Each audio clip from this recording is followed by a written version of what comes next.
Hello and welcome to Thursday's Total Soccer Show. I am Daryl Grove and I'm joined by a man who I've called in for an emergency meeting. It's Taylor Rockwell. Hello. Hello, just me, not my assistant though. Well, I'm your assistant as well. It's where the metaphor So falls you've down. called yourself in for the emergency meeting. Got it, perfect. So the news we are referring to is we saw on Empire of Soccer, which is Dave Martinez's joint, that Jurgen Klinsmann and Andy Herzog have been called in for a meeting with US Soccer. This isn't really news because we knew this was kind of happening, right? We knew that Sunil Gulati said, like, we'll have conversations. Yeah. This is more of a concrete confirmation that they are having real conversations that involve sitting at a table and having stern words. So it feels more like being called to the principal's office than like we'll just meet up and have a friendly chat. Yeah. So come explain yourself. No, it is worth noting that this is only one source. Not to say that Dave Martinez, would make stuff up, but we don't know for sure. But I'll say it does feel different. So I'm going to take it as truth because I trust Dave. And I'm going to say it is a little bit different then in my mind because it would be easy for Sunil Gulati after that 4-0 loss to just say we're going to talk about it. We'll see what happens. We'll deal with it. Obviously, he's more eloquent than I am, but to just to kind of get the ball moving to get out of there. Yeah. But for there to be a concrete sign that there is an actual conversation happening, that they are sitting down and talking about this, and it's not a couple months from now we did talk and he convinced us it'll be fine. Yeah, we high-fived at the end. It makes me feel like maybe this is either a come to Jesus moment, or it is here's your cardboard box moment. Hey listeners, it's Daryl here, cutting in with a quick update on this Klinsmann meeting story. It has since come to our attention that Klinsmann is actually in Berlin today. At least that's what German tabloid BZ Berlin is reporting. Klinsmann is in Berlin for a state dinner with Angela Merkel and President Barack Obama. In addition, there are a couple of tweets we saw with US Soccer confirming that Klinsmann is actually in Berlin and is not meeting with US Soccer today. That's not to say there won't be a meeting. It just means that it hasn't happened yet that we know of. Can you explain to me what come to Jesus means? Because I've heard this phrase used many times. I don't quite understand it. It's basically, from my limited understanding, I'm sure some more regular churchgoers out there will be able to give you a better explanation. It's basically just the idea that if you've been misbehaving consistently, if you have been going down the wrong path, it's almost like an intervention, I think, you are messing up, you need to act differently, you need to get right. So could we say that in 2013, when the US lost away to Honduras, and then Brian Strauss published that article with a lot of sort of unnamed but clearly US soccer player sources, there was a come to Jesus moment where Klinsmann kind of seemed to shape up and treat the players a bit better? I think so. I would say so. But, I feel like that's kind of the start of a lot of the... I hesitate to call it anti-Klinsmann because I do think that that's kind of what people have been saying. And it's not just we don't like Klinsmann. I think some people are probably like that. They don't like him. They don't like his approach or his history or whatever it may be. But I feel like that's the start of this guy might not be the solution that we thought he was going to be. It was around that 2013 time period. Yeah. And some people have stayed on that bandwagon, and some people have joined that bandwagon, and some people have started their own bandwagon that's even stronger than that first bandwagon. It's got an engine. Yeah. It's got a faster engine. Yeah. It's a Mad Max bandwagon. So by the time you hear the show, there may be news, right? They may come out of that meeting and make an immediate announcement, or that they may sit on it for a little while. You were saying maybe you think there'll be an announcement on Friday because then you sort of bury the news over the weekend? Yeah. Well, the thing would be, and this is why I go back to the single source, is that maybe Dave has somebody, the secretary is Dave's friend, and he or she was we've got this meeting. Oh, Empire of Soccer is more than one writer as well, so it may be someone else who has heard this. Very true. But my point there is just that it's not as though U.S. Soccer has released a statement. So that does kind of factor into things a little bit, that it hasn't been this public declaration. It may well have been hey, we're having a quiet conversation that later on we can say, we sat down, we worked through some things, we have a better understanding going forward. If it were more public, I do have to believe that it would be a little bit more we're making this public so people will be ready when we hold the press conference to say we've parted ways. Yeah. So I guess that's to say that I really was confident that he was going to be out of a job after Tuesday night. I'm slightly less confident nowadays. Yeah, 2016 be crazy, so you can't really be It has confident. taught me not to trust my gut or the polls. That's what I've learned. So, news may come out. We'll have another show, Friday? We'll be coming out with another show. So if he has been fired, we'll obviously talk about it then. In the meantime, we've had a lot of emails with the word Klinsmann in the title. If you have emailed us in the last few days since the Costa Rica result, just want you to know that, one, we have read your email. Two, there have genuinely been so many that we don't have time to respond. Like, we Right. literally spend all day responding to emails, not recording shows, and not getting other work done and not sleeping, and we still wouldn't be finished. But I thought maybe instead of responding individually, we could address some of the concerns that have come in via email. All right. Is that fair? Let's get to it. One of the first things I saw was there are still a few people blaming the players, Yep. saying what I would do is not fire Klinsmann. I would get rid of like several players because they're not performing or they're not listening to him. Yeah, and I think I can understand that on the surface of like, you're playing for the U.S. national team. How dare you, look down upon this opportunity? And it's kind of like the same refrain that we heard about the Cuba game or the New Zealand game, where it's like, yeah, fine, it's Cuba, New Zealand. You're still getting to play for the U.S. national team, an opportunity that people would kill for. But I think with a lot of these people, they have been playing for the U.S. national team. They play at a high level, and I think just like with anything, if you're really good at your job and then suddenly you have this boss who isn't giving you proper instruction, who isn't handling a project correctly, or if you have a principal who's not running a school properly, you start to worry and you start to get nervous and you don't look forward to work the way you would if your employer was every day coming with new ideas and was an exciting, enthusiastic person who also had plans to back up that enthusiasm. It makes you excited to teach. It makes you excited to be part of that project. So, you can have the best attitude you can have, but it's really hard to perform at 100% unless you have that extra bit of motivation from sort of trusting in the process, right? It's like being an actor with a director you don't trust. It's like being a journalist with an editor you don't trust, who's asking you to do something that you think is like, the wrong way to approach a story. Yeah. And here's where I can go in my pretentiousness warning, I guess, is what I'm going to go with. I'll also say that I think... have a klaxon. Yeah, because, and we'll probably get some emails about this, but I also think that reaction, like, hints at like a lack of understanding of the way soccer works. That it's sort of this like, no, you give your all, you give 110%. I know you're fond of saying not statistically very possible. Carefully said 100%. yeah. But you go out there, you give your all, you work as hard as you can, and you'll make things happen. That's not how soccer works. You're not, as cliche as it sounds. Part of how soccer works, so it's not enough, right? To some extent, but like you're not, and it's cliche, but you're not 11 players, you're one team. Yeah. And if you have 11 people running and running and running, working so hard and working so hard, that's great. But if you don't have a game plan, then you have 11 people running and running and running and working hard, but you're going to get... kind of what we had against Costa Rica. But you're going to get beat by a team, and I'm not saying this is Costa Rica, but by a team that is playing at 50% as long as they're playing together. I mean, we've been on teams like this before, where... It's fit young players who want to run and work really hard, playing against people who are 10, 15 years older than them, but they've played together for 10 or 15 years, so they pass and possess and move the ball, and that team that runs, they run around and spin their wheels, but they don't get anywhere, and that team that can pass and possess and play a game plan wins games. The Total Soccer Show team, this is maybe 3 or 4 years ago, you weren't here, lost 4-0 in a cup game to an over-40s team. Those guys did not run, they just moved the ball around, absolutely destroyed us. And when you have familiarity with each other, and you have a game plan, then you can execute that game plan. And then if you add in that kind of textbook trademark U.S. physicality and determination and grit, it makes you a really good team. That should be the icing on the cake, right? Yeah, but exactly. the cake should be made of something more solid. Right, exactly. Another thing in the emails, a couple people suggested that maybe the US players have become so anti-Klinsmann that they threw the game. They deliberately played poorly to make a point and like hand the US their worst loss in qualifying for 30-something years. Yeah. I'm not on board with that. I'm not on board with the idea that they threw the game. But I think that there's a word slightly less harsh than that probably does apply. And the best way I could explain this using another weird personal reference would be like, I remember like one time my dad like woke me up on a Saturday morning when I was in high school to like do housework. Like we were like chipping paint off of our wood house, and it was terrible. And I woke up in a bad mood, and then and everything's going to be bad. Like, oh, this is going to work, and this is bad, and this is crap. And like you're just not in a great space. Yeah. And I can see that as being the case with this team. And we talked about that. Podcasting, not paint chipping. Yeah, right? I have to have a heat gun, and it's in August. That's how I have to get the paint off? This is terrible. Don't buy a wood house with lead paint. Doesn't work well. But moving away from that, I will say that like we saw signs of that on Tuesday night and against the Mexico team as well, that heads go down, people get frustrated. You can just see... Whereas before it would be that kind of like over-the-head applause, like, hey, good idea, thanks for that ball. Yeah. We can like tighten it up. It would be the Hugh Roberts from Richmond Kickers, thumbs up everywhere. and these games, it was a lot more frustrated gesturing and people yelling at the ref. Yeah. And you can see that level John Brooks gesturing to Jermaine Jones. Yeah. After John Brooks had misplayed the pass, he's blaming Jermaine Jones for the bad pass into him. Yeah. And so I think...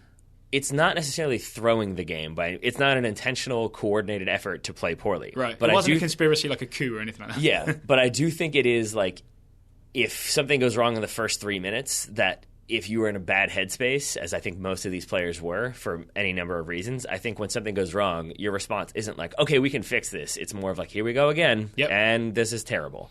What about the idea? So one of the suggestions that John Brooks kind of threw the game with, easily the worst performance of his life, probably the worst he will ever play. There's no way he could have a worse game. Where he's to blame for like 3.5 goals.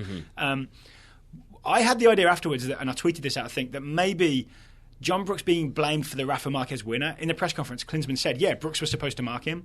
Is that to blame in some way for Brooks' horrible performance against Costa Rica? And I'm saying it's not a deliberately bad performance. It's suddenly his confidence is absolutely shot. Right. Yeah, I mean, I think that's a distinct possibility, that to be publicly outed like that, even if I think it wasn't Klinsmann saying, Brooks was supposed to mark him and he didn't, and that's something we expect him to do, and he didn't execute properly, and that goal's on him. He just said, like, oh, no. Like, I got the feeling it was more of actually, that was Brooks' man, because people wanted to criticize Josie Altidore. Yeah, people asked who was marking him, and I think Klinsmann said it was John Brooks. Right. And I think there's a man management element to that, where some players can handle being thrown under the bus. Some people, like, emerge from under the bus with tyre marks on them, but stronger, right? Yeah. Some players need the arm around the shoulder. And I know John Brooks is very tall. You'd have to reach up, put your arm around his shoulder, and just need a bit of encouragement, and then that makes them a better player. Well, this goes to Klinsmann's man management. But I would flip it around, different approach for different players. That's fair, but I would take it one step further and say, like, I've been in press conferences with Alex Ferguson and Louis van Gaal and like Roberto Mancini, Rafa Benitez. They try their best not to talk about individuals. Yep. So if you say, how did Ashley Young do in this game? The response would be like, we don't talk about individuals, we talk about the team. Yeah. And that's an intentional effort because you don't want to say anything that can be taken out of context. Ashley Young had a great game. We wanted to see him get a little bit forward, but he stayed back, and that was fine. That headline becomes Ferguson criticizes Young for not getting forward, right? So coaches will intentionally move away from that, and so when they're asked who is supposed to be marking Rafa Marquez, the answer is like, well, we had this system in place, and we just didn't practice it enough, or it wasn't executed properly. You don't name names, is what I would say to that. Now, you're right. You can definitely pick people up and say, kind of the Pep Guardiola thing, where people criticize a player and his response is to go way over the top and then say he's the best goalkeeper ever, his foot skills are the best ever. Roberto Martinez saying that Ross Barkley is like as good as, who was it he named? Gaza, or someone even better. Yeah, and then the headline becomes Zidane? Was it Zidane? Probably. But then the headline becomes like, can you believe, I mean, that's what happened, right? Is that people were critical of Pep Guardiola for saying that Claudio Bravo had like the best foot skills. But it takes away from the fact that Claudio Bravo almost gave away a goal, or did give away a goal. And so that's where I think coaches can be a little bit more mindful and a little bit more clever in how they deal with player relations. So we also got a lot of emails suggesting alternative formations and lineups for the US national team. The thing for me is that I think we've reached a point where different formations don't matter. Klinsmann sent out a different formation against Mexico. The problem is underlying it's the players' confidence in the coach not giving them specific instructions, which is what Bradley said after the Mexico game, right? He said, we didn't have a clear plan, we need clear ideas. So I think we're not going to fix this with a new formation. No, I really think that the people who are out there saying a different formation or we should have done this, I think that that's still holding on to an idea that Klinsmann has to be doing some sort of tactical preparation. Right. There's no way that he is just sending a team out with like kind of, here's your formation, here's what we kind of want to do, go execute it. I think that's what he does. I think that they probably practice stuff, and maybe, like he said, the 3-4-1-2 or whatever he wanted to call it, he said they practiced it for a couple of days. Okay, if we want to take that as truth. It went fine in training. Well, yeah, but with your first 11 against your second 11. Yeah, but even so, like, you've been on teams, you've coached teams, like 2 days is not enough time to execute an entire system. Yeah. Again, look at the way. Not if you want any detail in there. For example, the best example I can give you is the fact that we're going to do our like catching up with the Premier League segment here at some point whenever we finish rambling about Klinsmann, and part of that is based on the idea that you can't really know what a club is until November. That you've got to give them the time to kind of get the formation down, to learn what the coach wants, to understand what's expected, and how to play in that system. That's 3 months plus preseason. Yep. Not 2 days or 3 days. Like, that's not enough. And so I do think... Part of my example will be Conte rolling out his back three at Chelsea. He's waited until, October to do that. Right. He didn't do that the first game in August because I assume the players weren't ready to do it yet. Yeah. And so it takes time. And it takes specific instructions and a coach who gives you that specific information. And I would say I'm not complaining about the people emailing with different formations, because we do it on the show, right? We talk about, here's what we would do in this game and here's how we would like to approach it. So I understand that then people who listen will also have ideas about how the US should do it. But I think we're more saying at this point now, the Klinsmann conversation isn't about a tactical change that he can make that will make everybody happy. Yeah. And will fix things. Yeah, you're right. And I think a lot of what I am responding to isn't necessarily the emails we've gotten. It's a lot of the stuff I've seen online where there are still these arguments about, like, no, you drop 5 or 6 players and then you'll get the result you need. I don't buy into that. You'll just be missing 5 or 6 players, and suddenly you've essentially got a B team all the time. Yeah, and I want to say with that, to go back to one final thing about, and I know we've got more to talk about with Klinsmann, but one thing that we've already kind of covered is this idea that, like, well, the players are responsible. The players are adults and professionals. They could handle this. That, yeah, like, it's their fault if their head goes down in the first 3 minutes and they think it's bad. You're right. A team of players can individually come together and form a whole and play really well in spite of what's happening around them. But I would say that that's the key thing there, right? Is that statement accepts that they're doing it because the person who's in charge of them isn't handling the job. Why make them do it in spite of the person who's exactly. in charge? Get someone in charge who they believe in and they want to do it for him, and he has a good idea of what to do. Final thing I want to talk about is I've heard a few times people mentioning that, all right, CONCACAF is 6 teams, 6 teams in the Hex. Top 3 go through.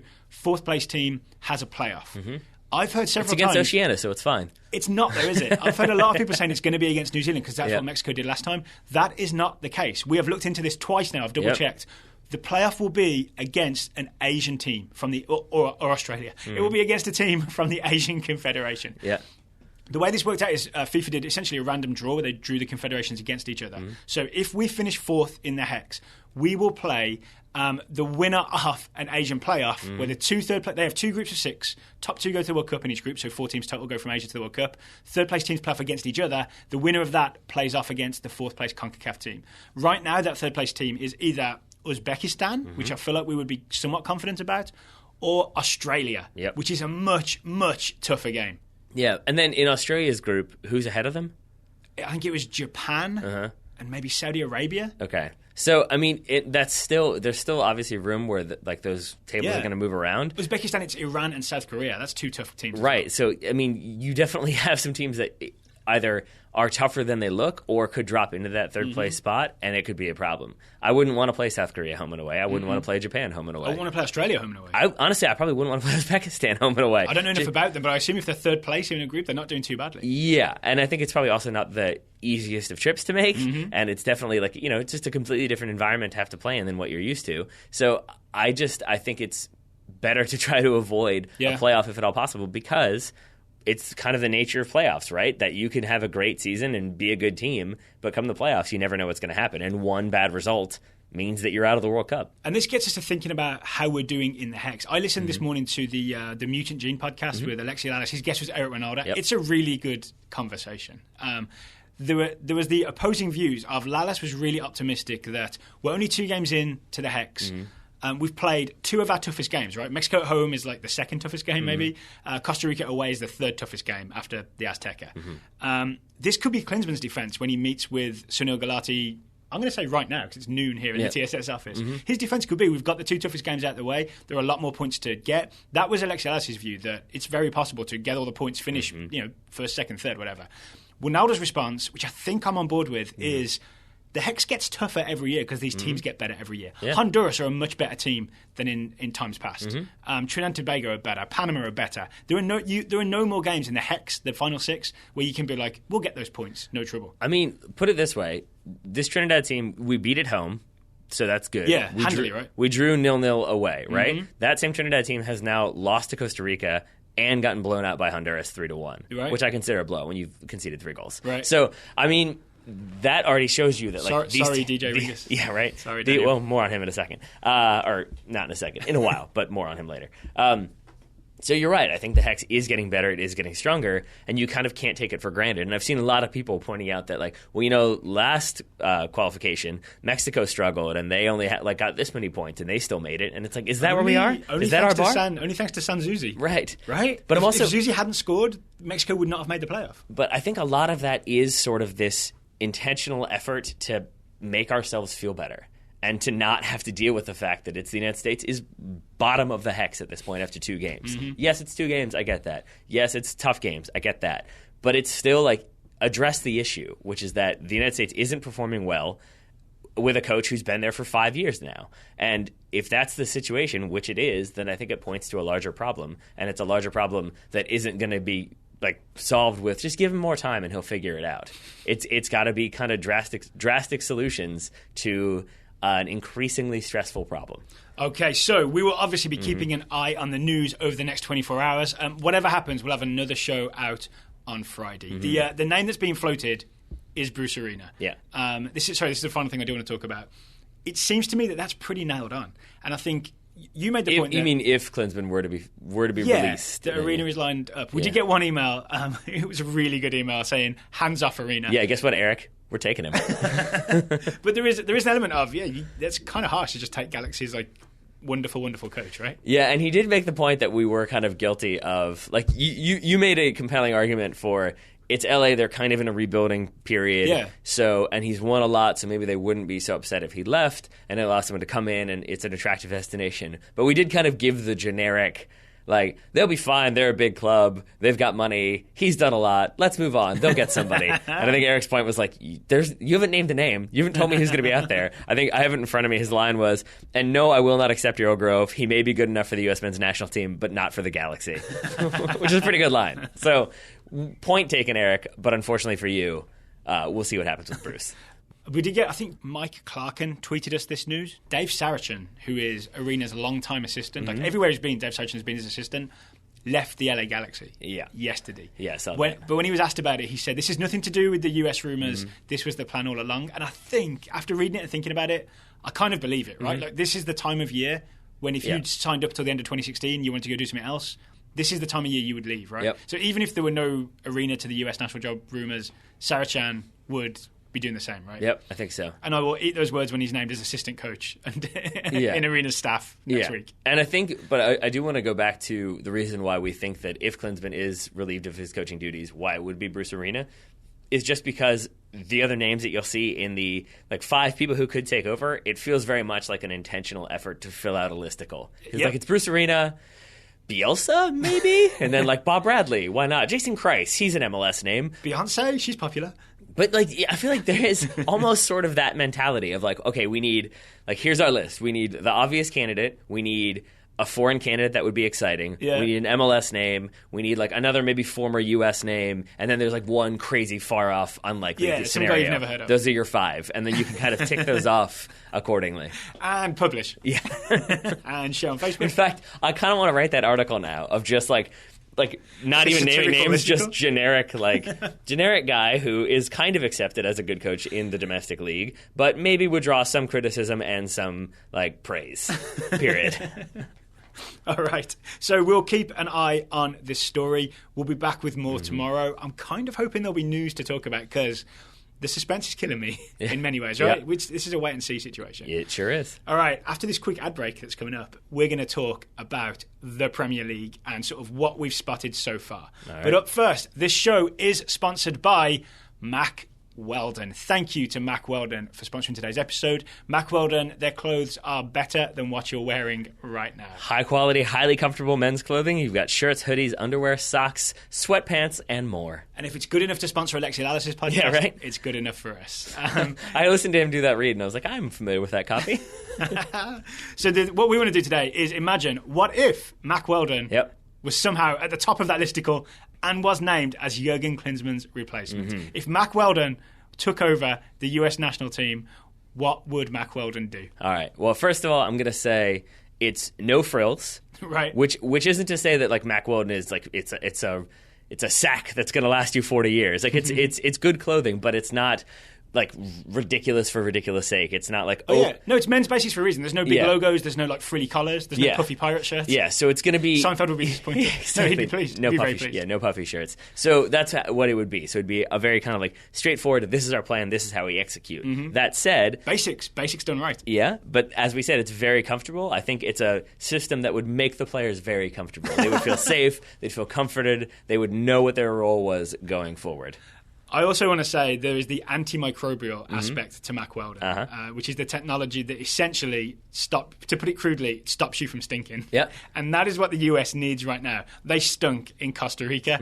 When Mack Weldon takes over, the US will not stink even on a sweaty performance. And since we've been working with Mack Weldon, they've brought in a couple more options. They brought in the polo. They brought in a sweater, right? A crew neck sweater. The Ace crew neck sweater. I just got the email yesterday that just came out. But it all seems to be like very intentional. This is something we're working on. We've identified this need. We're going to work on this. And it's not like, oh, we need a polo. Here's 18 polos. It's this one very specific, very well-designed polo. And I feel like that would correspond with, you would bring in new faces and new names, but it would be slowly, carefully considered. And exactly. It wouldn't be like, oh, here's one net guy. Now we're going to drop him for 6 months and bring him back. And what they didn't do is hype up a really cool T-shirt for like 2 years, finally release it, take a good look at it, and then take it off the shelf again. Or like a certain coach did with Darlington. Or even just be like, oh yeah, we've worked really hard. We're really excited to have this as part of our inventory, and then it looks bad on one person, and like, never mind, no longer for sale. No longer for sale. We're pulling it off. So thank you to Mack Weldon for sponsoring this episode. I know we did this tongue-in-cheek, but I actually want Mack Weldon to take over the US national team now. I wouldn't mind Coach Mack. Coach Mack. Yeah. If you go to mackweldon.com, M-A-C-K, Weldon, W-E-L-D-O-N.com, you can use coupon code TSS, get 20% off your first order. So there you go. Mack Weldon would come in cheaper than Jurgen Klinsmann as well. That's true. 20% off the salary. When I think of Coach Mack, I immediately think of when Mack from Always Sunny coached the youth basketball team. Yeah, we don't want that. And I believe that to paraphrase him, fundamentals don't mean nothing, is what I'll say. So maybe that's not quite the coaching approach we want. Well, we don't want Mack from Always Sunny. We want Mack Weldon. And thank you again to Mack Weldon. All right, Taylor. We've been looking forward to doing some Premier League stuff, right? Because we've been distracted by US national team recently. It's November. It's 11 games in. I believe the table is taking shape with Liverpool, Chelsea, Man City, Arsenal, Tottenham, Man United. That's your top six. Yep. That feels about right. Everton in 7th, just nipping at the edges. What was that? You used a phrase earlier that you know by November. Is that what you were saying? It's sort of like by November you can get an idea of what the teams and coaches are doing and whether or not it's working. I agree with that. That's what I feel like has happened. So that's why we've timed this segment. Before we launch back into the Premier League this weekend with the 7:30 a.m. Eastern Man United-Arsenal game, we're going to look at what we've spotted, what we've noticed in the Premier League so far. Yes. We haven't shared our ideas. We're going to go back and forth. All right. I hope none of them are contradictory. I'm pretty sure they won't be, but they might coincide, would be my guess. Okay. Would you like to go first? What's the first thing that you know now it's November? I know that Chelsea are enjoying life, and I know that a year makes a big old difference. Okay. So, let me know. So let's start with the fact that Chelsea right now, 14 points better off this season than they were last year. So they have 25 points now. They had 11 at this time last season. They were on the way to firing Mourinho, right? Exactly, yeah. Right. You look at Eden Hazard's performance. He's already scored 3 more times this season than he did all of last season. Okay. So again, he's performing well. I think the majority of those goals coming at home shows you that he's not just like done with Chelsea, doesn't like the fans, doesn't like Stamford Bridge. Seems to be very much rejuvenated. He was kind of done with Mourinho. Yeah, I think it very much seems to be the case. Right? Yeah. And that's an example of don't blame the players, sometimes blame the coach. Right, and so it does seem like Antonio Conte has come in, gotten the players playing again, got the fans behind them, but I think he is also, as we've kind of alluded to previously, got the team playing the way he wants them to play, which is that back three. And I think it's worked very well for Chelsea, and clearly has, because when they brought it in, it was after the 3-0 loss to Arsenal. Yeah, since then, 5 straight wins, 16 goals for, 0 against. With a 5-0 win over Everton. Not bad. Was their final game, yeah. And so I had my one of my points was that Chelsea have finally got this 3-4-3, which we kind of expected when Conte took over, but he took his time bringing it in. I think he's really worked on it, really thought about it. And if you look at the way it's structured, the thing I love is it's super balanced. Explain. It's not just 3 centre-backs, right? Because when people do this for the US, like, we'll get a back 3, just pick 3 centre-backs, put them in a row. The right centre-back is Azpilicueta, who has played right back and left back. And it's a wonderful, wonderful balance, because you've got Azpilicueta as the right centre-back, so he's obviously a little more defensive. Oh, you mean Dave? Dave, yeah, they call him Dave. Right? Ahead of him, the right winger, is Victor Moses, who we thought didn't really have a role to play at Chelsea, maybe as a reserve striker. So he's got a more attacking player ahead of him, but he's the more defensive player, right? Then on the left, you've got Gary Cahill, is the left centre-back, and his left winger, or left wing-back in the formation, is Alonso, who's a left-back. So you've got this perfect sort of balance on both sides. And then ahead of them is Eden Hazard. And the That'll key work. there is that with Cahill, Alonso, two defensive players, Hazard then is absolutely free to attack on the left, not do any of the special one demanded tracking back. That's the key to this formation, I think. It's essentially 3-4-2-1, kind of like what Costa Rica did, except instead of Brian Ruiz and Bolaños, you got Eden Hazard and Willian. Yep, that's a decent pair right there. And I think that's what is Diego Costa top scorer in the Premier League?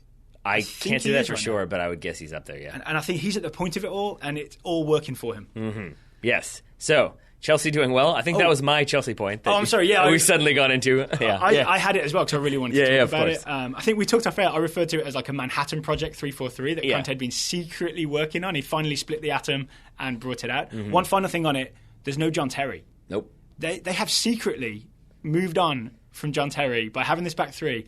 I don't think he gets back in this team because he's too slow to play in that back three. Yeah, I don't think so either. I saw a rumour this morning him linked with China. There we go. That's always the beginnings of the exit, right? It seems that way. So I guess we've talked about Chelsea. I'm going to keep it in London then, and I'm going to keep talking about London teams. I'm going to talk about Tottenham, who are strangely under the radar, is what I would say about Tottenham. Are they unbeaten and under the radar? Yes. Yeah. Undefeated, but I think because of Arsenal continuing to perform well, Chelsea we already talked about, Liverpool kind of back scoring goals, doing exciting things, City being City, United being United, take that how you want to.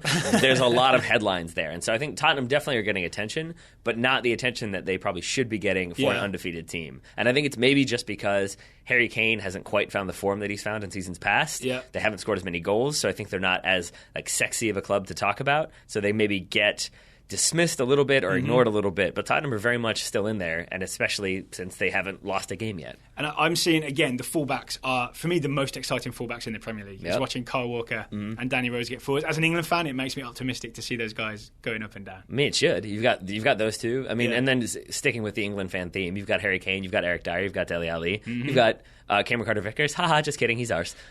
Here's one thing. It's funny. Except not yet. Not cap-tied. One thing I want to talk about with Tottenham, this is the thing I had down, is Pochettino's going to make us wait for this Cameron Carter-Vickers debut. Sure is. Because he did a back three, I think, in the most recent game. Vertonghen is injured, which is what we've been waiting for. And instead... That sounds so harsh. We wanted because we thought thought Cameron Carter-Vickers was next in line, right? Instead, he's been dropping Eric Dyer back into the defence, and he's been played... In the last game, he played Wimmer, the Austrian defender. So we are still waiting for Cameron Carter-Vickers to get his shot. Stupid one, Yama, being there, being able to play center defensive mid. Oh, and letting Dyer come back. Yeah, exactly. So I guess we have to keep waiting. Probably. Similar with Emerson Hyndman. We're still waiting for him to get his shot at Bournemouth, right? Yeah, I think if we're talking about those two, I think we're going to be waiting for Hyndman longer than we'll be waiting for CCV. Is that right? Yeah, because eventually there's going to come a time when they're going to have to focus on a Champions League game, or they'll have a Champions League dead rubber. That's when Spurs, that's when CCV will get some attention. I don't think Bournemouth are going to have any dead rubbers anytime soon. You know what they do have as well is Jack Wilshere. Yeah. That's not the only reason, but it just puts him way far down the depth chart once Jack Wilshere joins us. Speaking of Jack Wilshere, do you have any points about Arsenal over there? Just that, so Arsenal are the best they've been in a long time. Yep. The thing I've written down is Arsenal have it figured out, but it's a season too late. Yeah. If they I look at Arsenal right now, there are no weaknesses. Mustafi Koscielny is a great partnership. The midfield looks a lot more solid with Xhaka and Coquelin. I know Xhaka had a bit of a rough game recently, but it looks a lot more solid in that central midfield. And then Walcott on the right, he seems really happy about playing on the right. He's scoring goals from the right. And then that thing of either Sanchez or Giroud up front, I think is incredible. Like they have two looks for two different games. And then with that base of the more defensive midfield, the tougher midfield, Mesut Ozil has space and time to go and do what he does best. So Arsenal look great, but the other teams are doing slightly better, so they're not top of the league. Yeah, I'm curious why you think that's why they're a year too late. Just because if they'd had this team with this look last season, they probably would have won the league over Leicester City. Yeah, that's a decent... And this season, Klopp has Liverpool figured out, Guardiola has Man City figured out, Man United may end up being a little better than last year. I mean, there are lots of teams that have made the step up, and Leicester aren't as good as last year as well. So there's, you know what I mean? Yeah. We are talking about an Arsenal team that are 2 points off the top, so it's not like they're well behind. I think the bigger thing is going to be, the frustrating thing I'm sure for Arsenal fans is going to be as the season progresses and we get into December and January, that's when you're going to start hearing those, are they going to slip up? Are they going to slip up? Are they going to slip up? Until they get one bad result, and then it's going to be oh, it starts. And you kind of get that pressure that maybe you don't necessarily need or want if you're an Arsenal fan. Yeah. So if you're an Arsenal fan, I would say just focus on the fact that your team seems to be playing well, and as you said, there don't appear to be particular weaknesses in the squad. I wrote no obvious weaknesses. In the past, you would have said, oh, they need a goalkeeper. Oh, they need another midfielder. Oh, they need another centre-back. Yeah. None of that is true this year. Yeah, the only thing that I would say, sorry guys, is that I guess I saw the news when I woke up today that Hector Bellerin out for 4 weeks. So that's not great if you're an Arsenal fan. We'll see how long he's actually out. Maybe that's all a distraction. He'll actually start against United, and it's all head games from Wenger.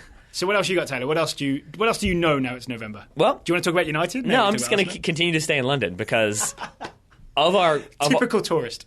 Yeah, why not? Of our predictions that we made going into this season, we made a lot. Did we cover every single team? I can't remember. Yes. I think we did. Yeah. And I think we either made this prediction together, is how I think we ended up with it, but that we were trying to figure out like what sort of big name manager or like really successful manager from the prior season would struggle this season and potentially get the sack, because that tends to happen every year. And the name we landed on, for no particular reason other than because maybe, was Slaven Bilic. Oh, I think this was me, and I think it was going to be new stadium syndrome. And I think that's exactly what's happened. Yeah. I mean, so you've got the new stadium situation. You've got Dimitri Payet doing really well in the Europa League, less so in the Premier League. Mm-hmm. West Ham are now 17th. They have 11 points currently. They are not doing very well. Because they were hitting the heights last year as well, yeah. And I think it's because there's like a lack of consistency is leading them to struggle consistently, because they're up and down. They'll get good results, then they concede 4 or 5 goals, and it's like, wait, what is happening now? So I think it's a far less consistent team than we expected. I've just said consistency like 4 times in like 2 minutes, but I'm okay with it because we expected maybe more, given that he has now like had a full season and seems like he had Payet really, really playing well, and now things seem to have gone off the rails a little bit. I think when you have like one outstanding player, you're kind of at the mercy of his form. I also think when you move to a new stadium, I don't think people realise what a big deal it is to have a home stadium where you feel comfortable and the opposition has to come and they're not comfortable. Right. It's not just the crowd, right? The home advantage that you have is that you know how that field works, right? You like instinctively, without even thinking, you know how wide it is, you know how long it is. Everything is really comfortable in your mind. And once you move, it's all different. The entire thing is different. Everything sounds different. There's the gap between the sideline and where the seats start, where the fans are.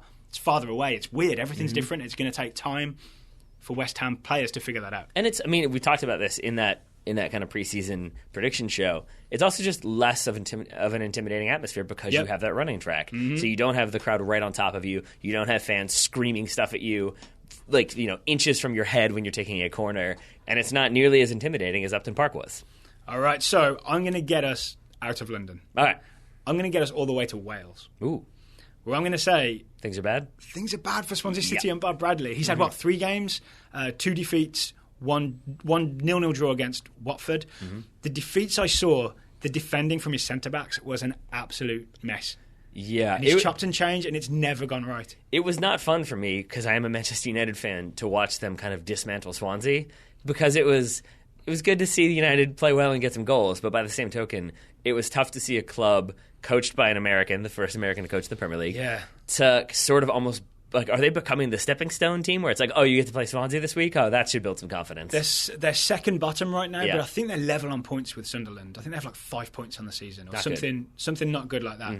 I mentioned centre-backs. I've seen Amat play horribly and be at fault for a couple of goals. I've seen Fernandes play horribly in Bradley's first game. I've seen Mawson, I think he's a young English defender, come in, and I think he scored an own goal. Eesh. Was that against United or was that a different game? I've seen him have a terrible game. And I feel like Bob Bradley is still like moving pieces around. I've seen Gylfi Sigurdsson play up front, play centre midfield, play left wing. Like, he really hasn't decided what his best shape is yet. And I'm hoping the international break has given him time to figure things out. I think they're away to Everton this weekend. If that goes badly, we've got to start really worrying about this Bob Bradley thing being a bit of a disaster in it.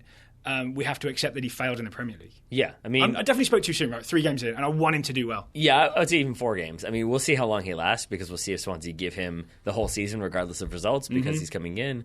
Or maybe they get rid of him in time for January to get a new coach, to get some signings. Yeah. I think that would be a little bit unfair, even if they are performing poorly, because they've already done that with Guido and they got rid of him. You bring in Bradley, who now has to handle this team that has lost players like Ashley Williams in the summer.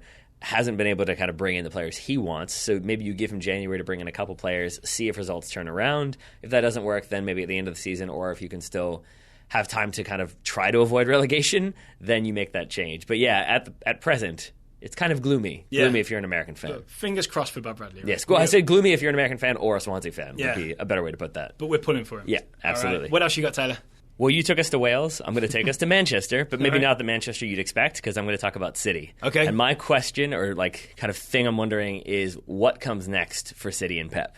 Because it seems like they started really well, were unbeaten for the first 5 or 6 games, and everybody was like, wow, this did not take long at all. Right, we thought maybe it would take a whole season for the Man City players to look like a team that's playing their Pep Guardiola, Barcelona, Bayern Munich, high pressure, high energy, short passing, dominator game style. And they did it, and we thought, oh wow, they're just going to win the league. Mm-hmm. And then Celtic, and then you start having drop off, and now it's been drawing against Middlesbrough, drawing against Everton, losing to Tottenham, other bad results in there. That was the game when Tottenham did that really clever, we'll wait, and then when Bravo plays it out to a fullback in trouble, we'll all go and press and we'll get them, and they won't get the ball back. That was the moment for me where everyone was like, oh, we can get these guys. And it seems like that's been kind of the consistent plan, because Guardiola is really focusing on that playing short, playing out of the back. It's become a problem. So I'm curious if this international break has given him time to figure out other approaches, or to change it up a little bit, or to try new things in the next couple games to see if there's another way around that, so they have another thing to add to their arsenal. So if I'm going to summarize this, I would say Pep figured it out quickly, then the Premier League figured Pep out quickly, and now it's your move, Pep. And so we'll see, what will Pep Guardiola do. Will there be a new way of playing it out of the back that evades pressure? Maybe he'll come up with some special Pep Guardiola trademarked weird long ball that always finds its target, and then they can just immediately build from the front. Yeah. That'd be interesting, right? It would be very interesting. I think, but City as a whole... Velcro shirts. Yeah, that should do it. City as a whole are just fascinating, I would add, because you have... Sergio Aguero doing Sergio Aguero things. You've got De Bruyne... Scoring goals. Yeah. De Bruyne, Raheem Sterling... doing De Bruyne, Raheem Sterling things, David Silva being clever. But it's just also it seems like everybody sort of spent, maybe because they had a half a season to prepare for this, everybody that plays for City seems to have kind of approached this with whatever you need me to do, man. Pep Guardiola is one of the few managers. Please don't sell me. Yeah, it seems like he's one of the few managers who every player is just whatever you want, I'll do whatever you want. You want me to play differently? I'll play differently. Yeah. To the extent that Yaya Toure issued an apology. Yes. He that was the rule, right? That he and his agent had to apologize, otherwise he was never going to play. He's apologized. I think the agent still refuses to. But Pep Guardiola has even won to the extent that Yaya Toure is okay, fine, my bad. I messed up. I shouldn't have done that. I don't think it's fully apologized until Yaya Toure bakes a birthday cake for every other player. I think that's what needs to happen. I also think maybe he saw Gundogan play and was oh, that's what I'm up against. we got trouble here. Yep. I'm going to go the other Manchester then. All right. I think, this is kind of a hot take, I think Jose Mourinho is on the verge of figuring this out. Okay. I know it's not been a good start to the season. I think people have said that Louis van Gaal had a better start at one season. I think Van Gaal and David Moyes. And David Moyes had a better start. But I really think that now that Pogba is out to be fair, Mourinho hasn't been able to spend too much money, so... Now that Paul Pogba is no longer in that two-man defensive midfield, he's been playing behind Zlatan Ibrahimovic, right? I think that's starting to work. I think having Michael Carrick back in the team is bigger than people realise, because I'm a huge Michael Carrick fan. I know he's getting older. I still think he has a lot to offer. I think he's the man that could make Man United tick. I also think in the last game, am I right in saying that Phil Jones is finally back? He was. Went into the back four and they kind of looked a lot more solid. I know they were playing Swansea, but I really think Mourinho may be close to having this thing down. I think so. I do think that he still has that sullen disposition about him that I was thinking maybe was going to be gone. It seems to have come back full circle. And I think that there are still, speaking as a Man United fan and as a TSS Scouting Network fan, there's still some things in there that I'm a little saddened by, like the complete lack of Memphis Depay, Memphis, who I guess has just completely lost all confidence at this point. Well, didn't he score for the Netherlands? I think he... well, he's lost maybe in a club shirt. And we'll see if he's still with the club come January. I would guess no. I think Ronald Koeman has been publicly saying things about how good Memphis is, so that might inform some things. You mentioned Everton then. I did the last one. I did Man United. Sorry, do you have another one? Well, I was just going to say, I hope that you are correct, but it's a weird, and I think I've talked about this before, so I apologize, but it is a weird aspect of having been a Manchester United fan for, well over a decade, much more than a decade, 2 decades. Good Lord, 2 decades? Getting old, my friend. That's horrifying. Welcome to my side of the table. Wow, that's frightening. But it's a weird thing now that as soon as things start to go bad, my feeling is sort of like, oh, here we go. Like, it's happening again. Yep. So I hope that you're right. I hope that things get sorted out. That's a personal bias, though. My other one, since we talked about Man United spending money, I will say that Stoke have proved that spending money doesn't necessarily mean you're going to find happiness. Wait, I've got the table in front of me here where I have to scroll down a bit. Yeah, keep on scrolling. 12th. Yeah. But not where I think we expected Stoke to True. be. Given the way their season went last season, given the signings that they've made, the names that they were linked with, don't forget that they were the ones who were aggressively linked with Christian Pulisic. But in the meantime have signed loads of other players, chief among them Wilfred Boney, who has not yet found his scoring boots. I think maybe he scored one, I'm not sure. I think he left them in Swansea. He definitely did, and that's kind of sad for him because that was not his most recent club. So it's just been interesting to see a club that I think we both thought had kind of figured it out last season and then reinforced, and we were excited to see what they were going to do. And instead, Mark Hughes is kind of the name that now is up there with Slaven Bilic in my mind as like a quote-unquote big-name manager who could see the X. Well, maybe Jeff Cameron comes back and all is good. Yeah. Maybe that's what they were missing all along was Jeff Cameron. Maybe. I mean, Mark Hughes said, like, don't call him up. Like, Mark Hughes wanted him fit and healthy. Him. Yep. Bubble wrap him. Bubble wrap that Jeffrey Cameron. I want to talk about Everton. Sure. I looked into some stats. The most productive connection in terms of assist to goal in the Premier League is Yannick Bolasie to Romelu Lukaku. And I think this, to me, speaks to Ronald Koeman being more pragmatic than Roberto Martinez. Because Lukaku can do a lot of things, right? He has all kinds of skill outside the box, but his best skill is someone crosses it in and he heads it into the back of the net. What Everton are doing is, even with Yannick Bolasie, he's famous for that trick. Remember that trick and turn from a couple of years ago where he flicked it up? He's famous for having moves, but what he does for Everton is he gets on the right wing and he early crosses the ball and Lukaku buries it. So Everton have kind of a basic plan in the way that, say, we would love the US national team to have. And then in behind Lukaku, I've been watching this, in behind Lukaku you've got Ross Barkley, who formerly, under Martinez, was allowed to just wander and do what he wants, kind of like Pulisic was against Mexico. That's a Klinsmann plan, right? Now he's been told, stay central, stay underneath Lukaku, and there are so many goals. I went back and I watched loads of Everton goals, and it's Ross Barkley gets the ball central, does a tiny move, like nothing too flash, plays it out wide, Yannick Bolasie takes a touch, crosses it in, Lukaku buries it. That's what Everton are doing, and so that's why they're sixth in the table right now. So why are you watching so much Everton lately?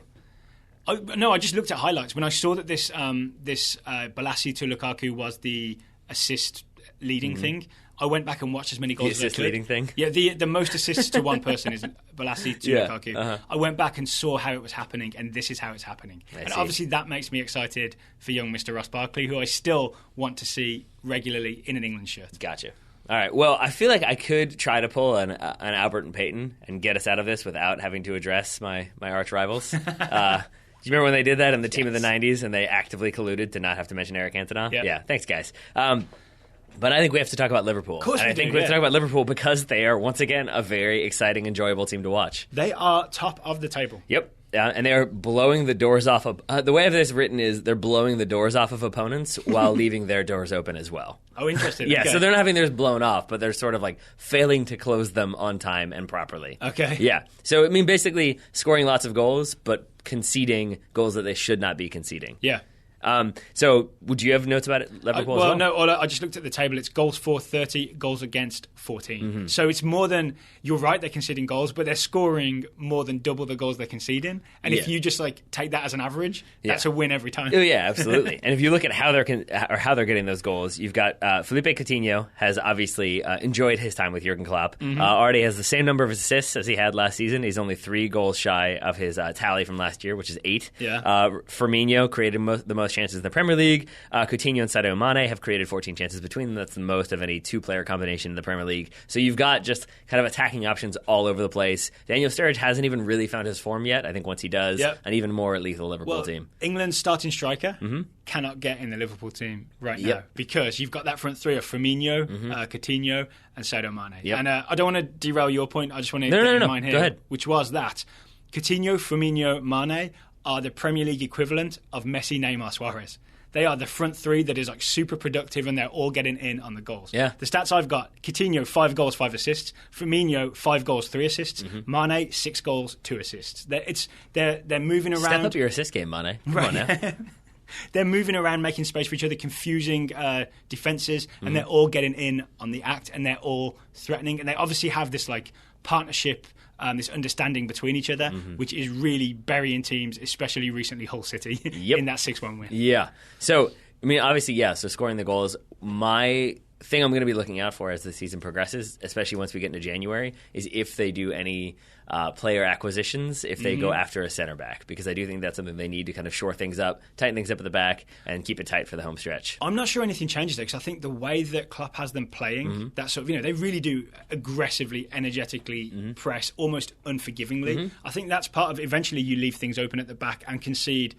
Maybe not numerically a lot of goals, but there's going to be a few howlers, right, where something gets through because you've overcommitted forward. And I think it's just part of the deal. But that also creates goals for you as well, so I think it's worth the trade-off. Yeah, that's fair. But I'm also talking about from the logistical standpoint that I think Klopp thought he had another center back in the form of Sakho. He counted on him last season. He kind of got it performing well. It seems like that has been a complete falling out given what happened in the preseason. It doesn't seem like he's in form at all. It doesn't seem like he's in favor at all. So what I could see is getting rid of Sakho and bringing somebody in from another team that does that high press just to have another center back option. Because I think if you do have, Matip continues to have injury concerns, if another center back goes down, if you lose Lovren, then you are definitely in a bad spot that they certainly don't want to find themselves in, given that they are currently top of the table. All right, so the Premier League is back in action this weekend. I will be setting my alarm early because 7:30 a.m. Eastern, it is Manchester United hosting Arsenal, where my theory of Mourinho's got this figured out will go up against my theory that Arsenal have no obvious weaknesses, and I don't know who wins. So 0-0 draw?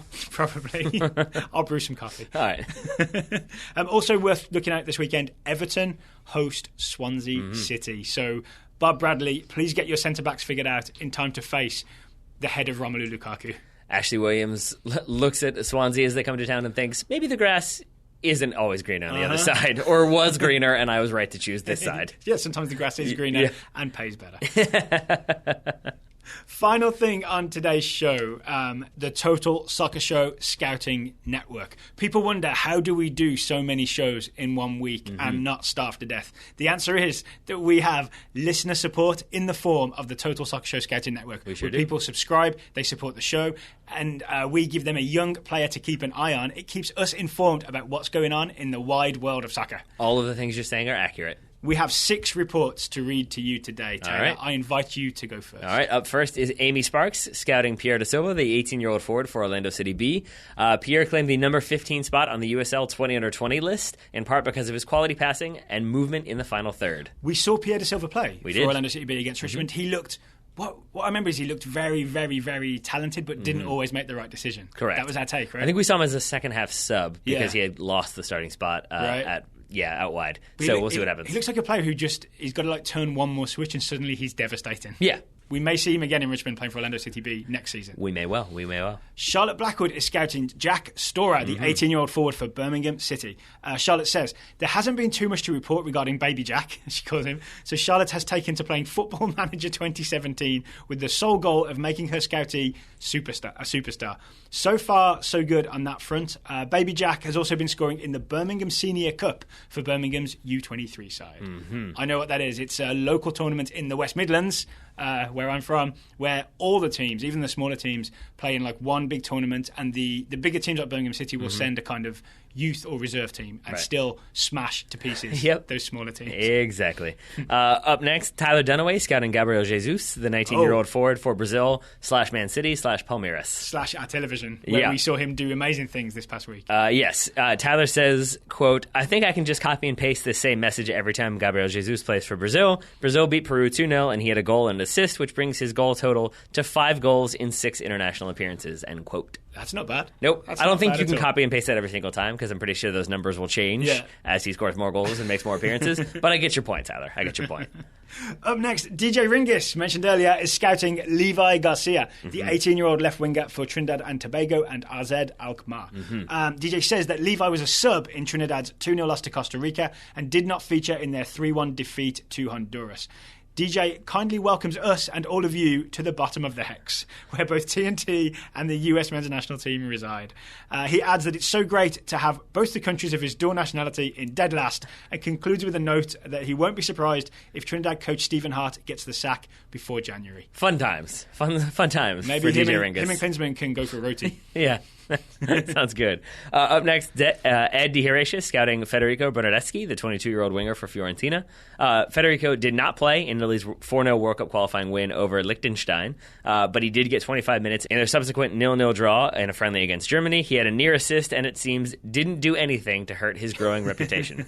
That's good stuff. Mm-hmm. Oh, Ed, we got your other email. I will be getting back to you in a couple of days.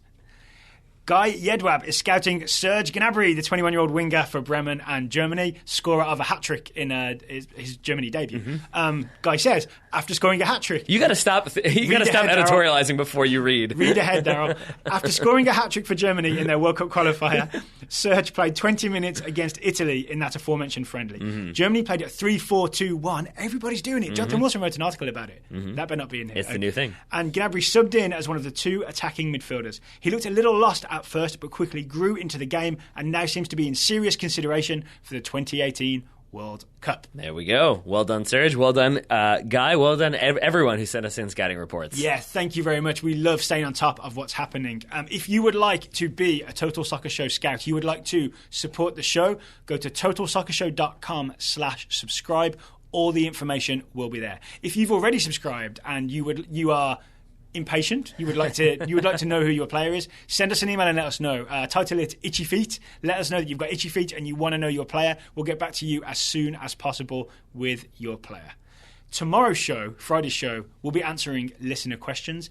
If you subscribe at the $10 a month level or higher, we guarantee to answer a listener question on every show. The website again is totalsoccershow.com/subscribe. Mm-hmm. All right, Taylor, enough self-promotion. Time to just say thank you, sir, for taking the time to talk to me today. Thank you, Mr. Grove, for taking the time to talk to me today. One final little update before we go. I'm sure people will know this by the time they hear it.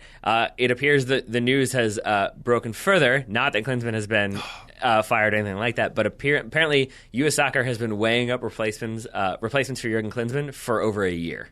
So they've been looking at different options for over a year, apparently. That's the new report. It's all over the Twitter sphere. That's as much as I can tell you right now. Oh, let's wrap up the show and get on Twitter. All right. That works. Thank you for taking the time. We've already said that. Listeners, thank you for listening. We will be back with you on Friday.